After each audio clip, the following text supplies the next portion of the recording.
사도행전 5장 33절로 42절입니다.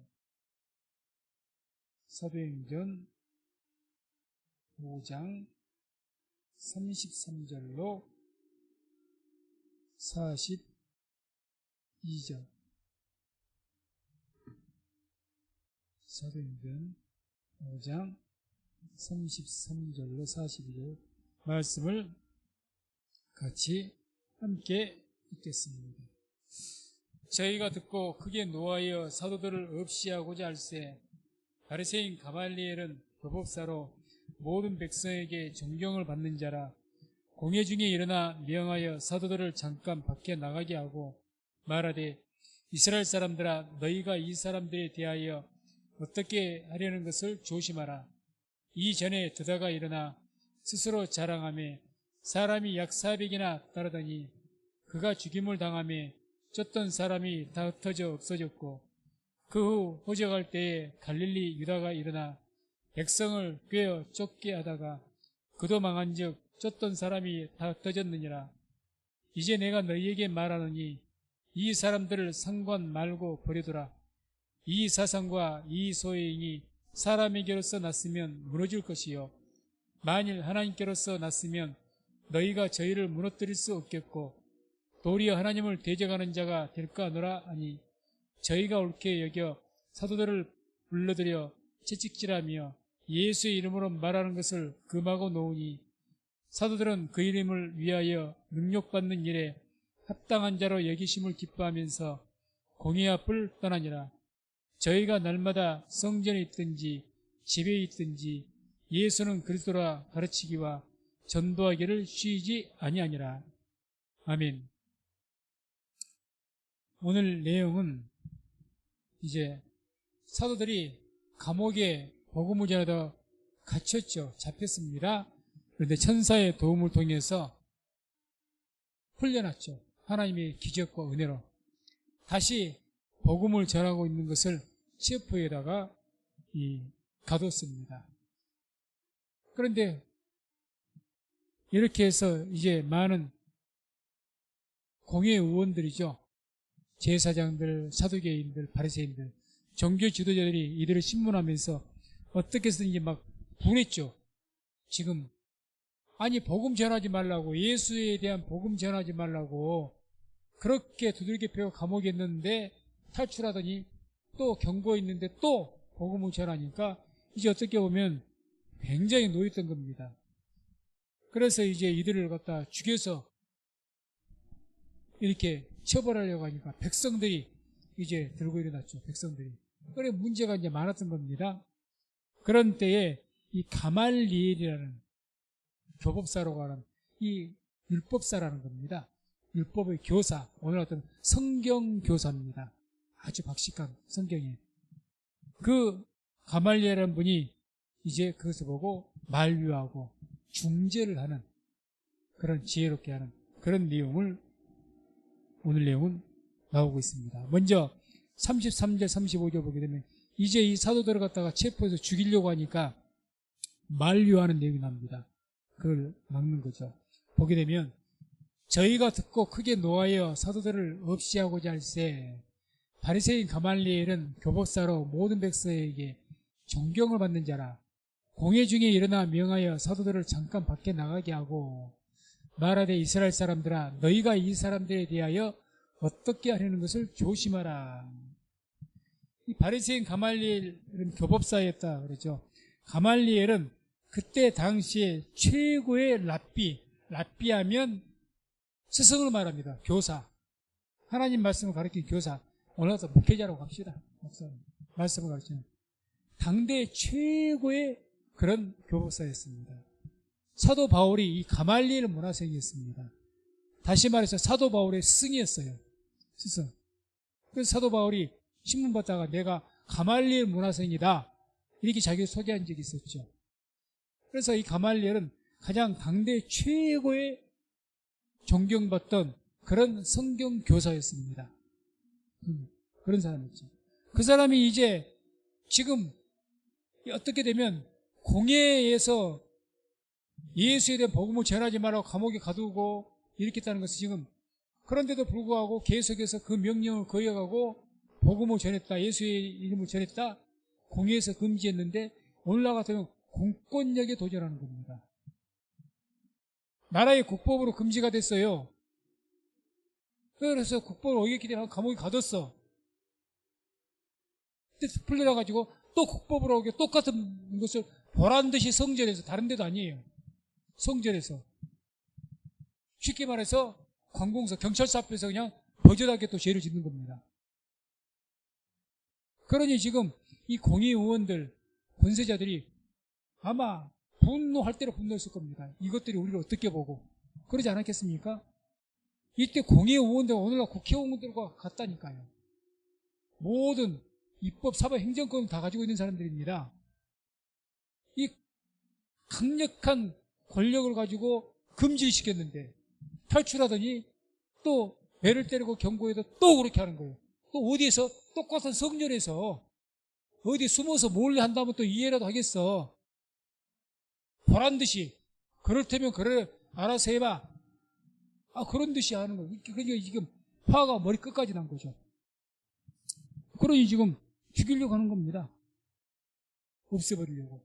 백성들은 막 못하게 하지만 권력이 있으니까. 그때 이 가말리엘이라는 훌륭한 어떤 율법사가 이제 이렇게 35절 보게 되면 너희가 이 사람들에게 대하여 어떻게 하려는 것을 조심하라. 다른 모든 공회의원들, 가말리엘 이분도 공회의원이었을 겁니다. 같이 가만히 있다가 너무 막 격분해가지고 이 사도들을 막 어떻게 당장이라도 죽여버리려고 막 분노해갖고 이렇게 화가 나니까. 그러니까 지금 말이면 너희가 이 사람들에 대해서 사도들을 말하죠. 어떻게 죽이려고 하든지 그렇게 하려면 조심해라. 함부로 하지 말아라. 경고한 겁니다. 우리가 어리석고 미련한 자는요, 어떤 일을 행할 때 감정대로 행합니다. 감정이 휩싸려서. 욱하는 마음에 막 안 좋은 말 뱉어내버리고, 욱하는 마음에 그냥 남자들은 손찌검이 나가고, 어리석고 미련한 사람일수록 자기 감정을 못 다스립니다. 사람은 감정의 동물이기 때문에 어떨 때는 슬퍼서 낙심할 때가 있고 우울할 때도 있고 어떨 때 화가 나면 격분을 하죠. 막. 그걸 다스리지 못하면요 그 사람 인생 망합니다. 그래서 성경 잠언서에서는 노를 다스리는 자가 성을 빼앗는 자보다 낫느니라.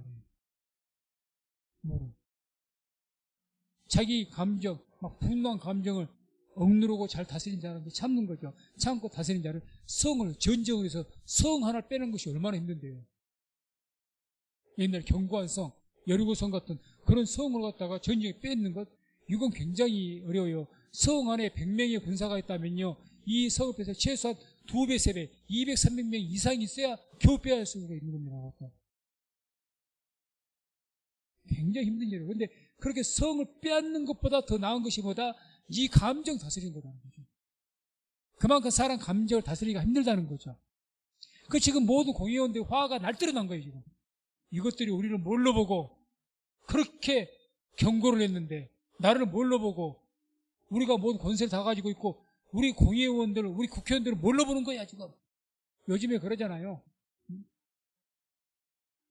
뭘로 보고 지금 이렇게 하느냐. 화가 날대로 났습니다. 그래서 법대로 해서 저것들도 죽이겠다.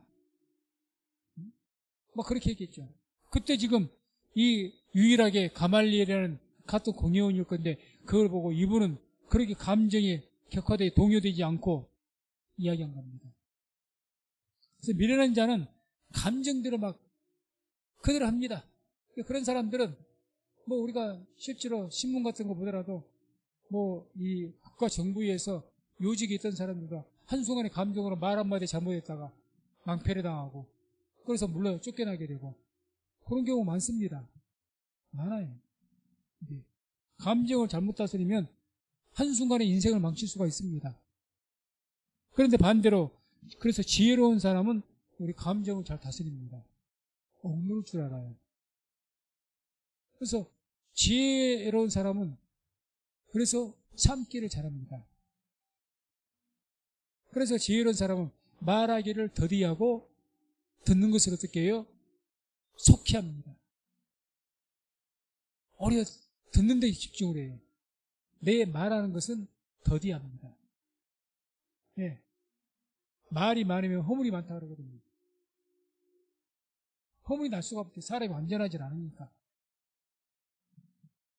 그래서 잠언서 29장 11절을 보면 이런 말씀이 나옵니다. 함께 읽습니다. 어리석은 자는 그 노를 다 드러내어도 지혜로운 자는 그 노를 억제하느니라. 아멘. 어리석은 자는 그 노를 다 드러낸다. 어리석은 사람은 쉽게 성질도 잘 내고 또 쉽게 우울해져 갖고 아무것도 안 해버리려고 그러고 자기 감정에 주체를 못하는 거야. 이거를. 그러니까 우리가 어린아이일수록 어떻게 합니까? 감정 못 다스려요. 애기일수록. 애기는 자기 감정을 다 표현해버리잖아요. 울고 싶으면 울어버리고 성질 내고 싶으면 성질 내버리고 꼬라지 내고 난리가 아니에요. 우리 믿어 한 꼬라지 합니다. 한 꼬라지. 애기들은 그래요. 애기들은. 그런데 정성에서 나이가 27, 30 됐는데 자기 감정을 못 들어가고 자그마한 일에 꼬라지 내고 애기고 어리석은 거라. 성경은 그것을 어리석다고 이야기합니다. 애기들은 우리가 품을 수가 있죠. 어린아이니까 그게 당연한 거예요. 근데 성인이 그런다? 그건 애기고 좋은 말로 해서 애기지 어리석은 거지. 성경은 어리석다고 이야기합니다. 미련하다고. 그런 사람은 그게 노로 다 드러내. 자기 화가 난 대로 말해버리고 화가 난 대로 꼬라지 내고 막 성질 내고. 그렇게 한 사람이 집안에가 있었고 어디 집단에서 그 한 사람 때문에 시끄러워요. 한 사람 때문에. 사람들이 감정이 없는 사람이 누가 있어? 아니 분노가 없는 사람이 아니라면 모를까. 사람은 다 감정이 있어요. 다 화날 때도 있고 다 그래요. 다 마찬가지야. 똑같아. 어떤 사람들은 잘 참는데 자기만 못 참아. 남자가 뭐 성질을 내면 남자답다고요? 아니요, 바보입니다. 진짜 남자는 잘 참는 것이 남자지. 그게 남자다운 거지. 인내하고 잘 견디는 것이. 툭하면서 그게 뭔 남자요. 미련한 자지. 미련한 자야. 그러니까 어리석은 자 노를 드러내고 지혜로운 자는 그 노를 억제한다니까. 속에 화가 안 나는 게 아니에요. 화가 나 죽겠어. 근데 지혜로운 사람은 그 노를 억제합니다. 꼭 참아요. 절대 사람들 있을 때 자기 노를 안 드러내요. 화난 표정도 애써 감추고.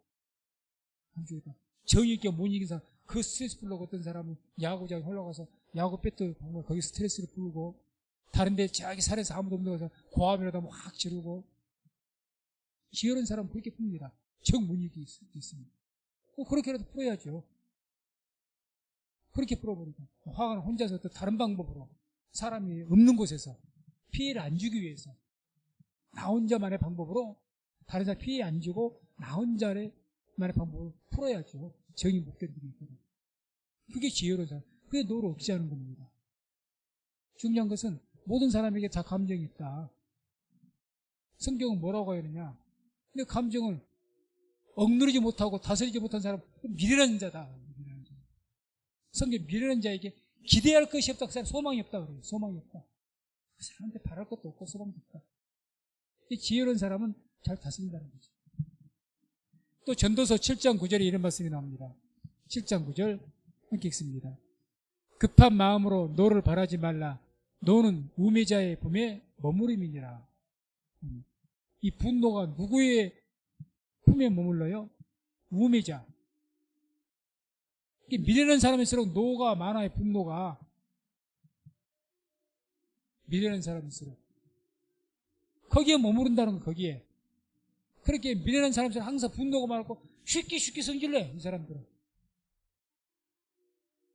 쉽게 성질내, 쉽게. 조금만 모여도 자기만 조금 뭐 하게 해도 그냥 그걸 욱 하고 해버리고. 미련한 사람에게 항상 분노가 있는 거예요. 나에게 분이 항상 나는 많이 차 있다. 그걸 못 다스리고 있다. 그러면 그건 미련한 자입니다. 지혜로운 사람 자기가 슬기롭게 이 노를 억제한다니까요. 풀어요, 지혜롭게. 미련한 사람은 날마다 분노. 그러니까 이제 몇 번 분노. 그리고 어떤 생각 딱 되면 확 성질하고 내가 지금까지는 참았는데 이런 말이 나오고 있습니다. 제일 변명되기 좋은 것이 내가 지금까지는 참았는데 말이야. 지금까지 참아도 폭발했으면 실패해버린 겁니다. 지금까지 참은 거 필요가 없는 거죠. 필요가 없는 거죠. 지혜로운 사람은 그걸 잘 다스리거든요. 근데 지혜로운 사람은 절대 그런 노를, 극단적인 노를 격발하지 않습니다. 적절하게. 그래서 지금 이 가말리엘이 그런 분이에요. 가말리엘도 공의 의원이라니까요.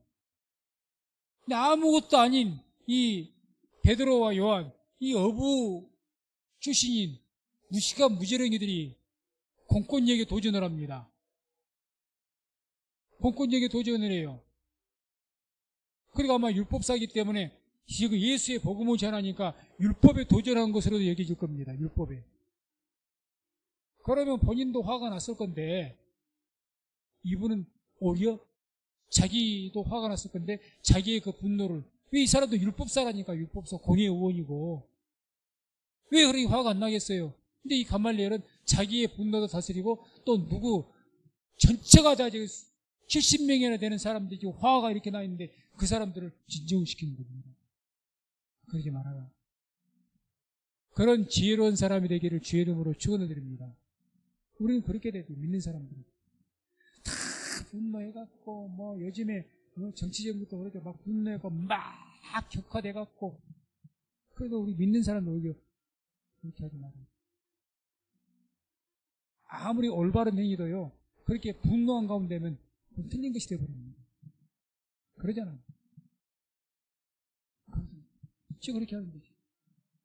그래서 36절, 37절 보게 되면 이제 가말리엘이 이렇게 설득을 하면서 이 드다라는 사람과 유다라는 사람이 옛날에 어떤 유대 봉기를 일으켰는데 그 사람들을 어떤 예를 들어서 이야기를 합니다. 보게 되면 36절, 37절 한번 같이 읽습니다. 이전에 드다가 일어나 스스로 자랑하며 사람이 약 400이나 따르더니 그가 죽임을 당하며 쫓던 사람이 다 흩어져 없어졌고, 그 후 호적할 때에 갈릴리 유다가 일어나 백성을 꿰어 쫓게 하다가 그도 망한즉 쫓던 사람이 다 흩어졌느니라. 아멘. 이 가말리엘 이분의 이 지혜로운 것을 보십시오. 다 화가 나가지고 뭐 옛날 생각할 거 역사할 게, 지혜로운 사람일수록 옛날 역사를 돌아보거든요. 지혜로운 사람일수록 어떤 사건에서 내 과거를 비춰보고 내 과거는 어땠는가, 또 어떤 이전에 어떤 비슷한 사건이 있었으면 그때는 어땠는가, 좀 더 과거를 되돌아보면서 반추하면서 생각해보는데, 지혜로운 사람일수록. 미련한 사람 그런 거 제가 필요 없어요. 지금 당장 눈앞에 이래가지고 화가 나가지고 어쩔 줄 모르고 풀어버리고 있습니다. 이 가말리엘은 자기도 화가 났을 거라니까요, 지금. 그런데 지금 예전에 있었던 일 이야기합니다. 옛날에도 똑같은 일은 아니지만 이와 유사한 일이 있었지 않느냐, 다 사행성 알지 않느냐, 그래서 있었던 일을 이야기한 거예요. 그래서 그 사람들, 드다라는 사람이 어떻게 다르냐, 그 사람이 이제 민중 봉기를 일으킨 겁니다. 쉽게 말해서 뭐 로마 권세에 대적하자고 했든지 뭐 독립운동에 그렇게 사람들을 모집했겠죠. 어느 날 우리가 뭐 이웃군 약혼해갖고 막 사람을 모아서 무슨 뭐 탄핵운동을 보이든지 뭐 반탄핵을 하든지 막 해서 사람 모은 것처럼 봉기를 했단 말입니다. 그렇게 해서 모여가지고 권리기를 하고 봉기를 했는데 400명이나 따랐다. 그때 유다라는 사람이 봉기를 했을 때. 그런데 그들 봐라. 유다가 체포돼갖고 죽임당하니까 싹 저절로 흩어졌다.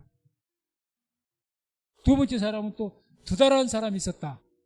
이 드다라는 사람도 그런 봉기를 해서 사람들이 많이 그 사람 추종했어. 세력을 먹고 데모하고 막 이렇게 했는데 결국 그 사람도 망하게 되니까, 이 망했다는 것이 뭐 죽었다는 것인지 체포됐다는 것이 그건 모르겠지만 망하게 되니까 쫓던 사람들이 다 흩어졌다. 이게 뭘 말하는 겁니까? 지금 옛날에 어떤 사람, 요즘 유시간 말로 혹세무민한다 그러죠. 막 백성들을 막 세머리를 한다고 그러잖아요. 세머리를. 막 사람들을 모아가지고 정치인들은, 나쁜 정치인들은 그렇게 하잖아요. 사람들 세 모아갖고 표 모아갖고 막 걸기하고 막 자기들 목적을 이루기 위해서 데모하고 뭐 이렇게 하지 않습니까?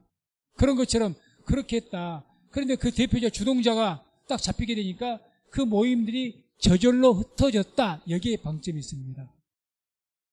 그 말은 가만히 보면 자 옛날에도 봐라. 이렇게 막 사람 백성들의 인기를 끌어서 세몰이 해가지고 막 데모를 해서 뭐 대단한 힘을 발휘하더니 그 대표적인 사람들이 망하든지 죽든지 이렇게 되니까 없어지니까 그러면 그 나머지 모임 사람들이 계속해서 모여서 골기를 하고 그 뜻을 추정했느냐? 아니다. 저절로 없어졌다 그 말입니다. 없어졌다. 이 말은 즉 이 뒤에 나오지만은 가말리엘 이분의 말은 이자들이 지금 옳은 일을 하나님 앞에서 올바른 일이 있다면 흩어지지 않았을 것인데 하나님 앞에 옳은 일을 하는 것은 절대 흩어지지 않습니다. 올바른 일. 한 사람이 나서 주동을 했어요. 그래서 핍박을 받아서 없어졌어요. 그럼 그거 없어집니까? 흩어집니까? 안 흩어졌어요. 자, 한 예를 들어볼게요. 사도행전 8장에 초대교회가 3,000명, 5,000명 모였던 교회가 핍박을 받아서 어떻게 됐습니까? 다 흩어져 버렸어요. 강제로. 그러면 교회가 없어졌습니까? 아니요. 다시 모였습니다. 아멘.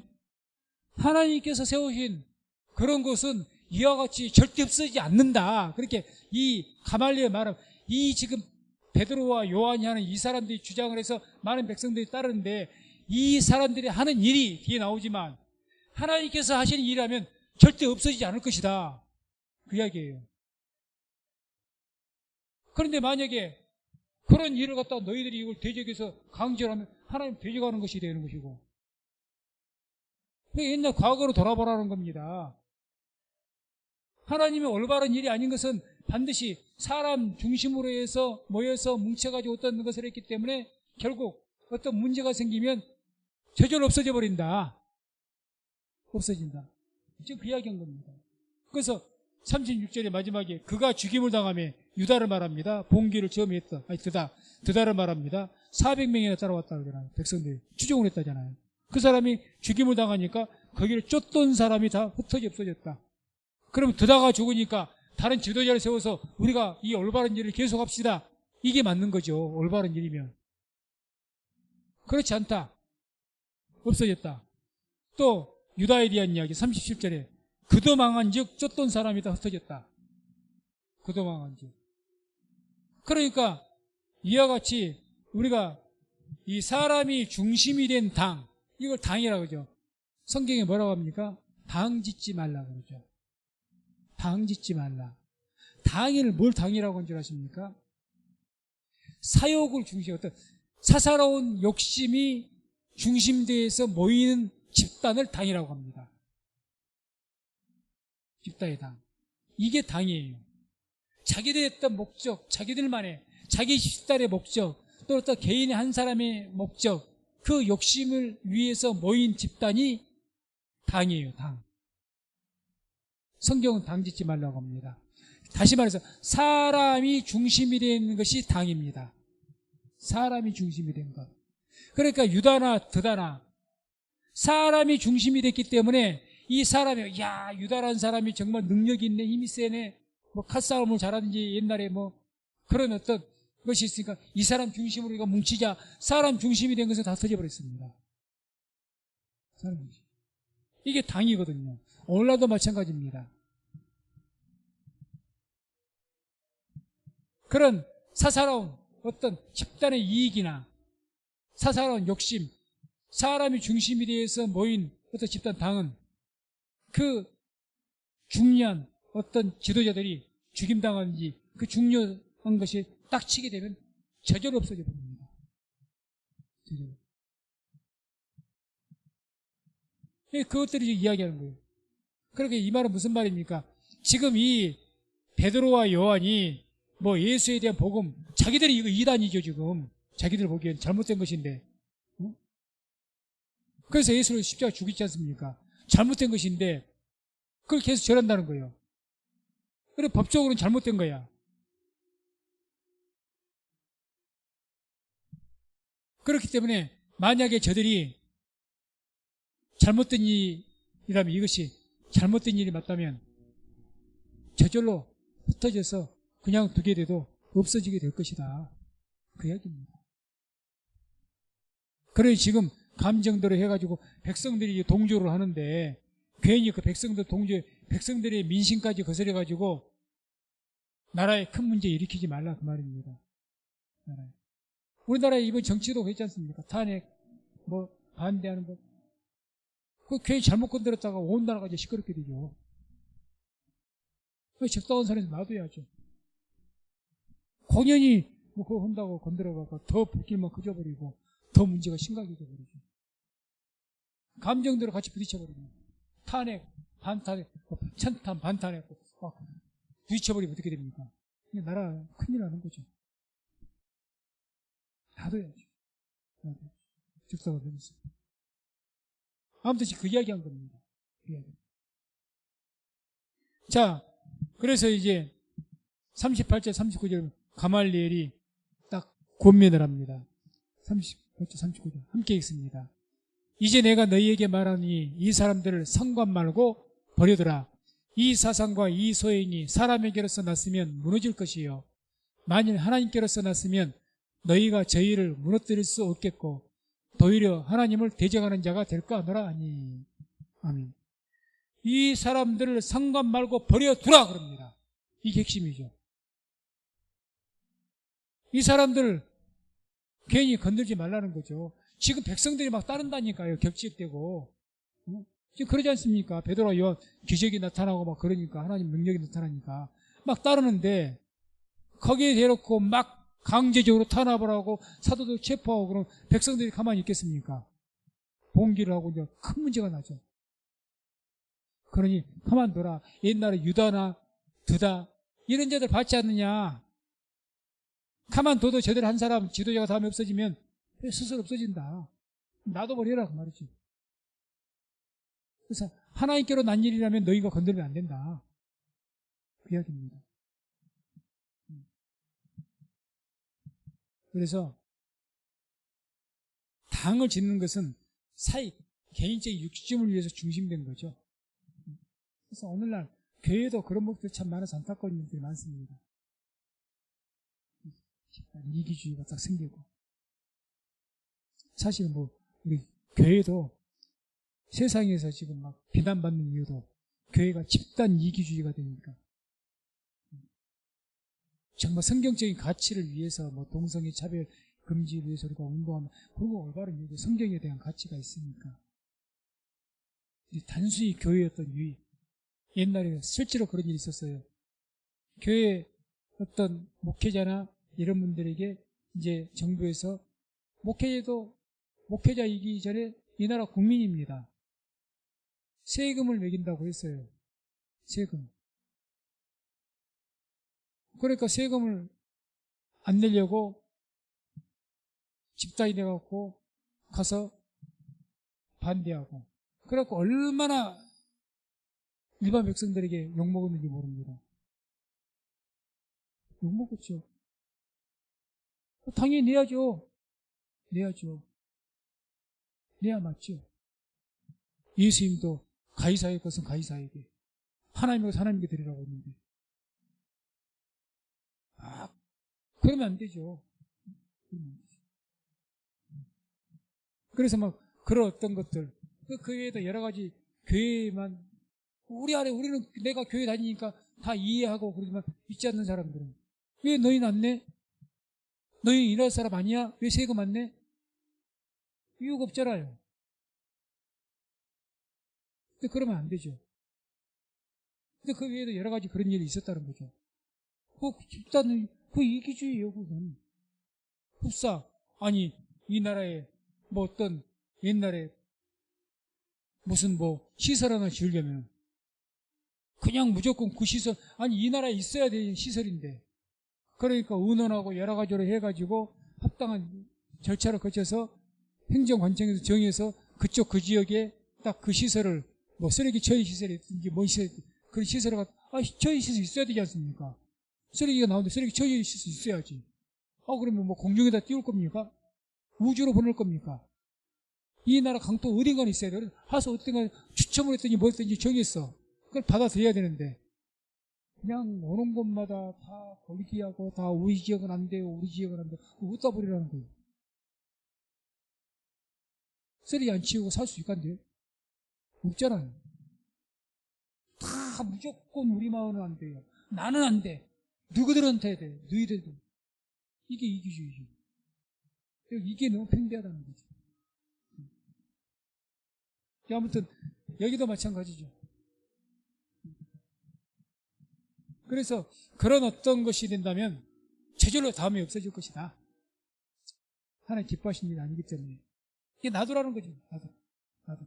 괜히 건드려서 괜히 더 큰 문제가 일어나니까.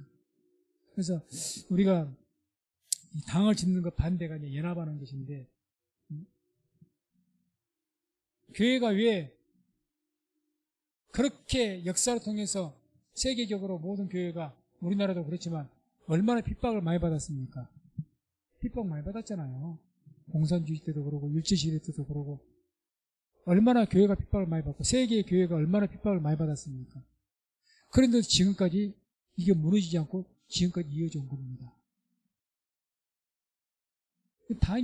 교회는 당이 아니거든요. 교회 우리 모임이 우리 개인의 또 유익을 위해서 모인 것이 아닙니다. 예수 중심으로 모인 거지. 그래서 지금 이 가말리엘 말이 그 말이에요. 저들이 하나님의 뜻을 이루기 위한 하나님 중심으로 모였다면 너희들이 절대 그거 못 무너뜨린다. 안 없어질 것이다. 너희들 어떻게 해도 안 될 것이다. 그런데 하나님 중심이 아니고 사람 중심이고 그런 것이라면 가만둬라. 괜히 건드려서 벌집 만들지 말고 벌집 건드리지 말고 놔두면 저절로 없어질 것이다. 그 말입니다. 이게 가말리엘의 지금 권면이었습니다. 권면. 다음에 이 40절 보게 되면 드디어 이 권면을 듣고 공회원들이 이제 판단을 한 거죠. 공회원들. 함께 읽습니다. 40절. 저희가 옳게 여겨 사도들을 불러들여 채찍질하며 예수의 이름으로 말하는 것을 금하고 놓으니. 저희가 옳게 여겼다. 뭘 옳게 여겼어요? 가말리엘이라는 이분의 말을 받아들였다는 얘기입니다. 어떤 상황에서 분노가 이렇게 찼어요, 지금. 감히 공권력에 우리의 권력에 도전을 해. 저 아무것도 아닌 것들이 당장에 체포해서 죽여! 이렇게 돼 있는데 70명이 넘는 72명의 공회원들 중에서 한 2명 지도자 빼놓고 72명의 모든 공회원들 그들이 지금 해가지고 모든 권력 총동을 저들 죽이자고 분노가 일어날 때 나가고 이렇게 돼 있는 상황에서 이 가말리엘이란 그 한 분 때문에 그 말을 곰곰이 듣고 받아들였다. 옳게 여겼다. 이렇게 그 많은 사람들이 분노 가운데도 한 사람의 말을 경청하고 듣게 됐다는 것은 무엇 때문에 그렇게 됐을 것 같습니까? 가말리엘 교법사가 존경받는 분이었기 때문에 그렇습니다. 존경받는 분. 만약에 이분이 존경받지 못한 분이었다면 아무리 옳은 말이라도 들었을까요? 안 들을걸요? 안 들을 겁니다. 당신 조용히 해! 요즘에 국회에서도 똑같죠. 뭐 서로 올바 삿대질하고 당신이 조용히 해! 뭐 어쩌고 막 윽박질러 버리고 자기가 국회 선배라고 윽박질러 버리고 그랬겠죠. 근데 이 가말리엘은 아마 모든 공회원들 대부분들에게 대단히 존경을 받은 것 같습니다. 말씀을 지혜롭게 잘 가르쳤고 존경받은 거죠. 그러니 이분이 딱 말하니까 모든 사람이 귀를 기울이고 이분의 판단에 말 한마디에 자기들이 분노로 깔아앉힌 거죠. 깔아앉힌 겁니다. 그래서 이 가말리엘의 그 지혜로운 그 말 한마디에 많은 사람들이 막 분노를 해쳐주고 막 화가 나가지고 어쩔 줄 모르는 그런 상황인데 분노를 깔아친 겁니다. 그래서 지혜자의 말은 분노를 가라앉힙니다. 미련한 사람 말은 반대가 되죠. 잠언서 15장 1절 한번 보겠습니다. 잠언서 15장 1절. 함께 읽습니다. 유순한 대답은 분노를 쉬게 하여도 과격한 말은 노를 격동하느니라. 아멘. 유순한 대답. 이 지혜로운 대답은 어떻게 해요? 분노를 어떻게 합니까? 쉬게 합니다. 쉬게.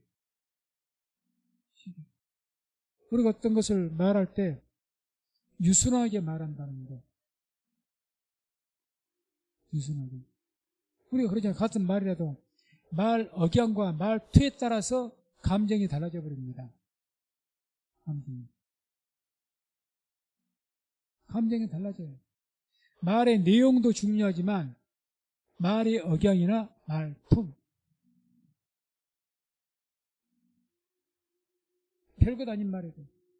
우리 전남 이쪽에 사람들, 다른데 뭐 충청도나 다른데 경기도나 이런 사람들이 우리 전라도 사람들 이렇게 말한 거 보면 싸운 줄 안답니다.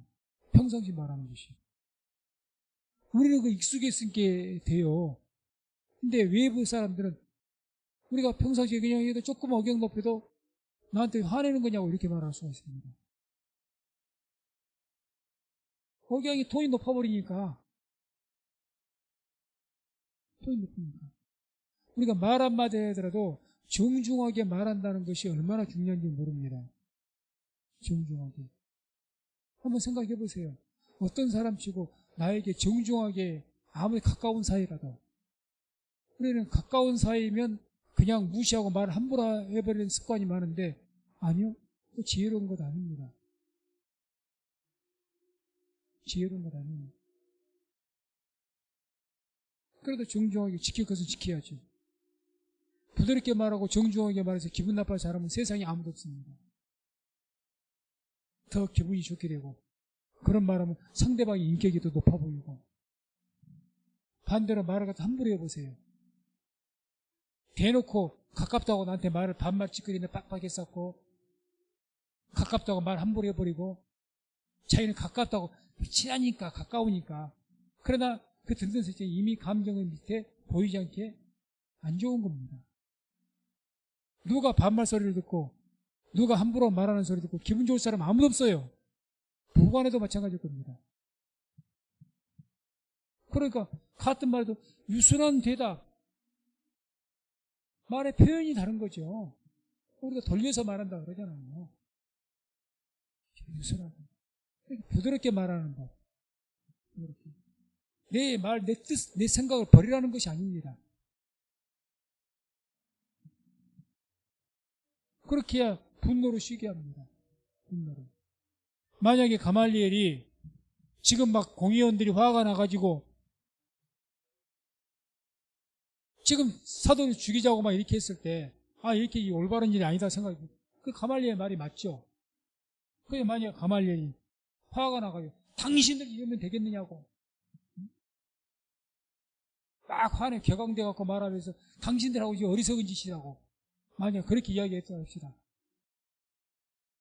그렇게 하지 말라고. 그래 이 말을 들었을까요? 자기들끼리 싸움 났었걸요?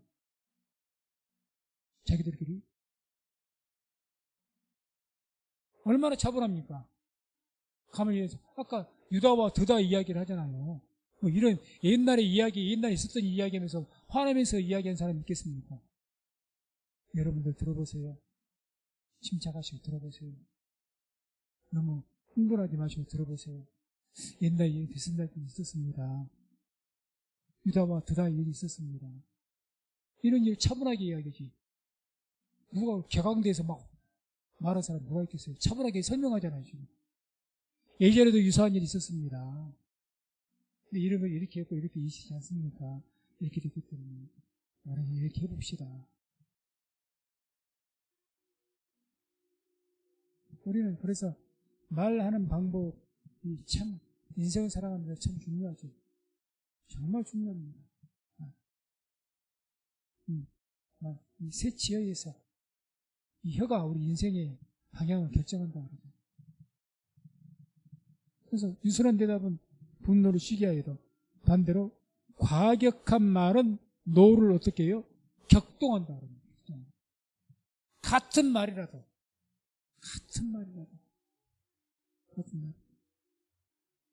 노를 켰고, 제가 코로나 기간 동안에 이제 코로나를 통해서 유튜브로 제 설교를 갖다가 계속 이렇게 촬영을 하니까 이게 띄우니까 제가 이제 다시 듣기 제 소리를 듣지 않습니까? 지금도 많이 고쳐야 되는데, 처음에 내가 이제 시작하면서 얼마 안 돼서 내 설교를 내가 쓱 들어봤어요. 내가 듣고 내가 놀랐습니다. 내가 왜 저때 저렇게 이야기했지? 좀 설교가 뭐랄까 조금 강성이라고 그래야 될까요? 톤이 좀 높고, 왜 저렇게 이야기했을까? 물론 내 나름대로는 좀 더 강조하기 위해서 힘줘서 그랬다고는 핑계댈 수가 있겠죠. 어쨌든 내가 들어도 참 듣기에 거부가고, 저게 좀 듣기가 성도님들이 많이 그런 생각이 얼마나 많이 있는지 모릅니다. 나는 못 느꼈는데 전혀 못 느꼈죠. 그러면 설교하는 말이 그럼 내용면에 있어서 뭔가 내가 잘못된 걸 전했을까? 아니면 그런 것이 없는 것 같아요. 내용면에 있어서 내용만 좋으면 좋지 않냐? 그 말이 조금 톤이 높아지니까 일단 옳고 그러면서 듣기가 싫은 거예요. 듣기가. 그래서 제가 다른 유튜브 보면 다른 목사님 설교 그래도 조회수가 좀 많이 나오고 많이 성도들이 다른 분들이 많이 듣는 목사님들 대부분 다 말씀들이 굉장히 유순합니다. 특히 편하게 말씀해 주시고, 아직까지는 제가 그분들 따라가려면 아주 먼 것 같고, 아무튼 옳은 말도 과격한 말은 오히려 노를 격동해버립니다. 그러니까 말을 잘해야지. 미련한 자의 말은 분노를 일으키죠. 그러니까 그런 분들이 어디 가면 싸움을 일으킵니다. 평안한 것도. 그냥 참 불러서 유순하게 말해서 표현을 될 것을 그냥 과격하게 말해갖고 편지 분파를 일으키고 맞습니다. 근데 가말리엘은 안 그랬다는 거죠. 이미 편지 분파가 일어나고 지금 화가 나고 달리고 오히려 유순한 말을 통해서 전체를 갖다가 잠잠하게 하는 이성적으로 돌아가는 거예요. 그게 지혜로운 사람이죠. 그런 분들이 필요하죠. 그런 분들 어디서든지 흥분해갖고 막 난리는데 조용히 말하면서 잘 이해를 시켜가면서 그런 지혜로운 그런 주의 성도되기를 주의 이름으로 축원을 드립니다. 자, 다음에 마지막 41절 42절은 이제 이렇게 해서 가말리엘의 그 지혜로운 대처를 통해서 사도들이 이제 풀려났습니다. 풀려났어요. 자, 41절 42절 한번 읽습니다. 사도들은 그 이름을 위하여 능욕받는 일에 합당한 자로 여기심을 기뻐하면서 공의 앞을 떠나니라. 저희가 날마다 성전에 있든지 집에 있든지 예수는 그리스도라 가르치기와 전도하기를 쉬지 아니하니라. 아멘. 자, 이렇게 얼마나 은혜였겠습니까? 이 사도들이 두 번, 세 번도 체포됐는데 풀려났고, 또 마지막으로 가말리엘을 통해서 어떻게 됐든지 하나님 은혜로 죽을 뻔했는데 또 풀려났습니다. 그래서 이들이 이제 사도들이 첫 번째로 어떤 결과가 나타납니까? 사도들이 주를 위한 고난을 기뻐했다고 합니다. 주를 위한 고난. 자, 41절에 뭐라고 합니까? 사도들은 그 이름을 위하여 능욕받는 일에 합당한 자로 여기심을 기뻐하면서 공회를 떠났다고 합니다. 뭘 기뻐해요? 그 이름을 위하여 능욕받는 일에 예수의 이름 때문에 능욕, 욕먹고 매맞고 고난받은 일에 그걸 기뻐했다. 또 특히 자기들이 그 예수의 이름을 통해서 이름 때문에 능력을 받을 수 있는 그런 자로 자기들이 부르심받은 것에 대해서 기뻐한 겁니다. 아, 나 같은 사람도 주의 이름을 위해서 이렇게 고난받을 수도 있구나. 내가 주의 이름을 위해서 고난받을 자로 그렇게 인정받았다는 것에 대해서 기뻐한 겁니다. 더 쉽게 표현하면 내가 주를 위한 고난받는 것, 그런 고난받을 만한 자로 하나님 앞에 부르심 받았다는 것을 기뻐한다는 거죠. 기뻐하는 거죠. 그래서 우리에게도 그런 믿음이 있어야 됩니다. 그런 믿음이. 고난과 어떤 힘든 일들을 피할 것이 아니라 내가 주를 위해서, 하나님을 위해서 어떤 일을 하다가 힘들고 어려운 일들, 또 억울한 일을 당하고, 그 능력받는 일이라고 합시다. 그런 일들, 내가 그런 일을 내가 받았다면, 아, 나도 주의 이름을 위해서 이러이러한 고난을 당할 수 있도록 내가 부르심을 받았구나. 하나님께서 인정하신 거죠. 어떻게? 너는 나의 일을 위해서 고난받을 자로 합당히 여기신 거니까. 얼마나 같이, 주님께서 보시고, 아이고, 너는 이 일 하는 게 감당 못해. 너는 뭐 그런 거 할 자격이 없어. 그것보다는 너는 이런 일을 할 만한 사람이 돼. 나를 위해서 고난받을 만한 믿음이 되고, 나를 위해서 능력받을 만한 믿음이 된 사람이야. 그렇게 해서 여김을 받았다. 그걸 기뻐하는 거죠. 그래서 우리들도 거기 있어야 된다는 거죠. 고난이 없는 삶이 좋은 것이 아니라 주를 위한 고난이 있었다면, 남보다 더 큰 말 못하고 고난이 있었다면 하나님께서는 나를 더 그렇게 특별하게 보신 거죠. 그만한 자격이 있는 것으로 본 겁니다. 너는 그만한 십자가를 질 만한 믿음이 돼. 저것은 십자가 한 개 지기도 힘들어. 근데 너는 십자가를 2개 질 만한 그런 믿음이 되는 사람이니까 내가 너에게 지우는 거예요. 그만큼 나를 인정해 주는 거죠. 그렇게 했다는 건 기뻐한 거죠. 그런 것이 있어야죠. 그래서 이분들이 전도하기를 예수님이 그리스도다. 쉬지 않았다. 이와 같이 정말 하나님 앞에 부르심을 입은 사람들은요, 주의 일을 하는데 그 열정이 식지 않습니다. 전도하기를 쉬지 않는 것처럼 계속해서 끊임이 없어요. 끊임이 없습니다.